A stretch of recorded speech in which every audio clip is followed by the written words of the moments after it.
Tahan bro. Sandi yang sudah mencium gelagat tidak enak dari Rafa segera mendekati Rafa dan berbisik di telinganya. Jangan sampai pertemuan yang sudah direncanakan dari lama ini gagal. Sandi mencoba menahan Rafa agar tak berbuat konyol yang bisa merugikan nantinya. Rafa menatap sekilas Sandi yang baru saja berbisik. Huff. Rafa membuang nafasnya kesal. Intan segera menarik tangannya paksa. Ia bisa saja memaki Pak Antonius karena telah lancang mencium tangannya, tetapi ia sadar beliau adalah rekan bisnis mereka. Ia tak akan membuat masalah. Intan memberikan senyuman yang dipaksakan pada Pak Antonius. Dan Pak Antonius justru membalas Intan dengan senyuman yang penuh makna. Silakan duduk, Pak Rafa, Pak Sandi dan Nona Intan. Antonius mempersilahkan rekan bisnisnya untuk duduk. Terima kasih, ucap Sandi, tapi tidak dengan Rafa yang masih menampakkan wajah datarnya. Mereka pun duduk memutari meja. Baiklah Pak Rafa, ini berkasnya. Asisten Pak Antonius memberikan sebuah map yang berisikan beberapa berkas kontrak kerja mereka. Sambil membaca kontrak itu Rafa melirik Pak Antonius yang berada di hadapannya, yang masih memperhatikan Intan sambil senyum-senyum. Terlihat jelas sekali kalau Pak Antonius itu tertarik pada Intan, sedangkan Intan yang berada di sampingnya matanya justru melihat berkas yang ada di tangan Rafa, dalam arti Intan mengabaikan Pak Antonius. Baiklah Pak, sudah saya pelajari dan saya setuju dengan isi perjanjian ini, Rafa berucap sambil menandatangani kontrak itu. Oke. Pak Antonius mengangguk, lalu ia juga turut menandatangani berkas itu. Kalau sudah selesai kita pamit Pak.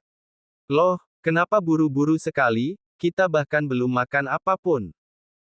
Mohon maaf, saya tidak bisa lama karena setelah ini saya ada pekerjaan kembali.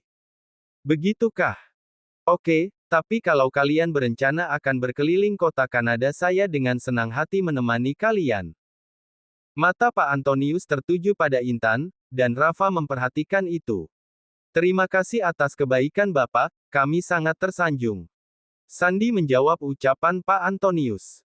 Mereka saling berjabat tangan, dan Intan segera menarik tangannya sebelum Pak Antonius itu mencium tangannya lagi.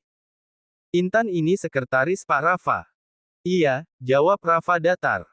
Berarti saya butuh no ponselnya agar lebih mudah jika ada yang ingin saya tanyakan. Bapak bisa menghubungi Pak Sandi kalau soal itu. Dia juga sekretaris saya permisi.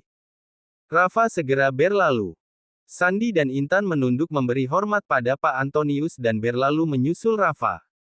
Cari tahu nonya dan di mana hotel tempat dia menginap. Antonius berbicara pada sekretarisnya. Baik Pak. Antonius terus memandangi punggung Intan sampai tak terlihat lagi. Intan, nama yang cantik nan indah seperti orangnya, semoga kita bisa bertemu lagi. Kalau kita bertemu tanpa disengaja, saya anggap itu jodoh. Gumam Antonius dalam hati. Ia seperti sedang mengalami jatuh cinta dengan pandangan pertama. Di dalam mobil tak ada yang bersuara, Sandi merasakan aura yang tidak enak pada wajah Rafa setelah keluar dari restoran tadi. Ia tahu betul apa penyebabnya, ia hanya kasihan pada Intan jadi kena imbasnya atas perasaan orang lain. Semuanya sudah selesai kan? Tanya Rafa pada Sandi saat berada di dalam lift hotel. Sudah selesai urusanmu, tapi urusanku masih banyak. Sandi berkata dengan santai namun terkesan menyindir. Baiklah, lusa gue pulang.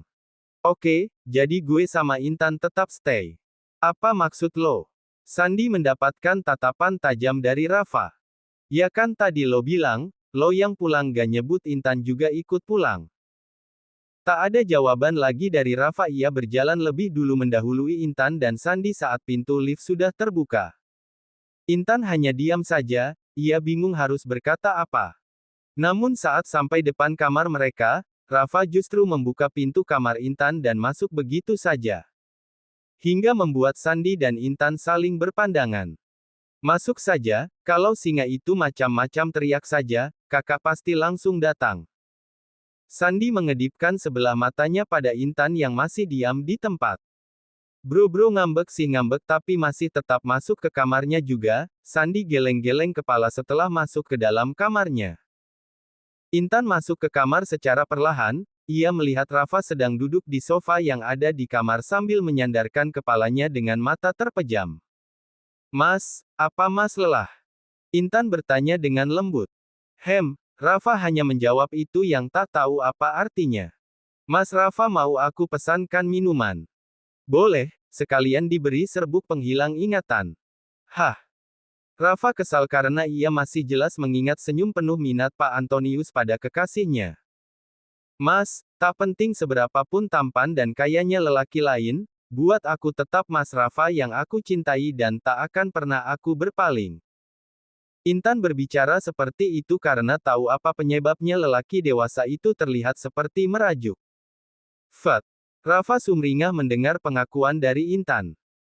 Dan itulah cara Intan yang sudah ia pelajari bagaimana mengembalikan mood kekasihnya yang posesif itu, pernyataan cintanya bisa langsung membuat Rafa bersemangat.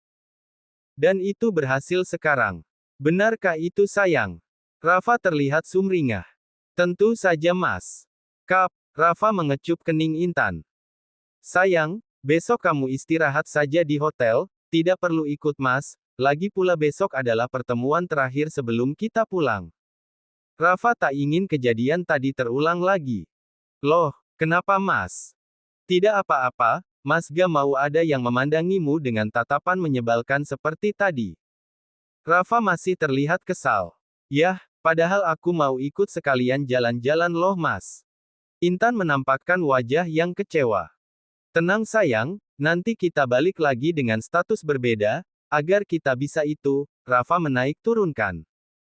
Intan menatap malas ke arah Rafa. Sayang ekspresimu itu membuat Mas gemas loh. Rafa memegang pipi Intan dengan kedua tangannya. Dan beberapa kali mengecup singkat di bibir pink mungil milik Intan. Saat Rafa dan Intan sedang mengobrol tiba-tiba saja ponsel Intan berbunyi. Yang membuat Rafa dan Intan menghentikan obrolannya. Intan merasa asing dengan no itu, hingga ia masih menimbang-nimbang untuk mengangkatnya atau mengabaikannya. Siapa? Gak tahu, gak ada namanya. Intan memperlihatkan layar ponselnya pada Rafa. Itu sepertinya no sini. Ucap Rafa. Angkat saja. Sambung Rafa yang juga penasaran. Namun saat Intan akan menekan tombol hijau, panggilan itu terhenti tergantikan dengan notif pesan. Hai Intan, apa kamu sudah sampai hotel?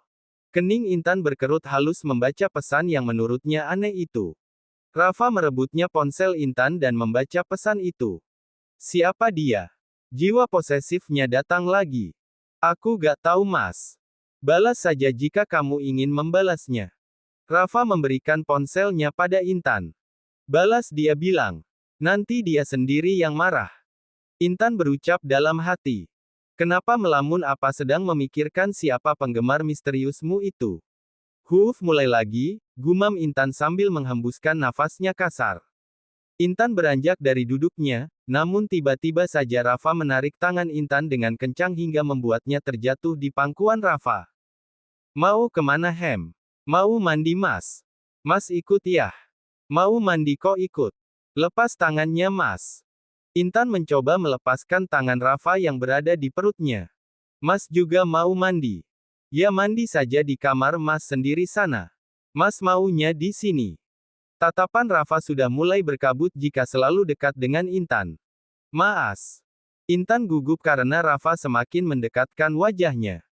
Mas akan membuatmu menjadi milik Mas bahkan lebih cepat dari yang kamu bayangkan. Gumam Rafa dalam hati sebelum bibirnya mencapai candunya, tak ada yang boleh mengagumi Intan melebihi dirinya, tak ada yang boleh menyayangi dan mencintai lebih besar kepada Intan selain dirinya.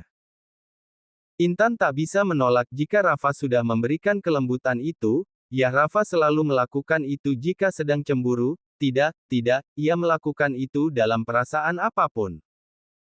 Di seberang sana ada seorang lelaki tampan yang terus memandangi ponselnya. Sudah 10 menit berlalu wanita incarannya itu belum juga membalas pesannya, bukannya marah ia justru semakin tertantang. Sepertinya dia gadis yang berbeda. Berbeda dengan di Indonesia semua orang tengah dibuat sibuk akan permintaan Rafa.